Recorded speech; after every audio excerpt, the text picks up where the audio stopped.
Аға, бұл кісі кім? Бұл кісі Дінмұхамед Ахметұлы Қонаев атамыз, қоғам қайраткері. Дінмұхамед Ахметұлы Қонаев. Бұл есім әрбір қазақ үшін қастерлі һәм қасиетті. Қылышынан қан тамған кеңес үкіметінің тұсында ел ағаларының басты арманы ұлтын сақтап қалу болды. Олар күрес жолында жан алысып жан берісті.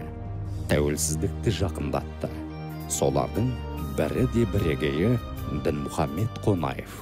Аса көрнекті мемлекет және қоғам қайраткері Димаш Ахметұлының өмір жолы бір сыдырғы болған жоқ. Болоң-болоңы көп, тар жол тайғақ кешулерден өтті. Бейнеттің зейнетін де көрді. Демекең, халқы үшін аянып қалмады. Халқы да қайраткер ұлын ұлықтап төбесіне көтерді. Димаш деп еркелетті. Бұл турасында Демекеңнің өзі «Панам да ел, данам да ел. Соған арқа сүйедім, содан үйрендім» деп ағынан жарылған. Елдің тұрмысы жақсы болсын, абайлар көбейе берсін, бала шағалар өсе берсін, бақытты болсын.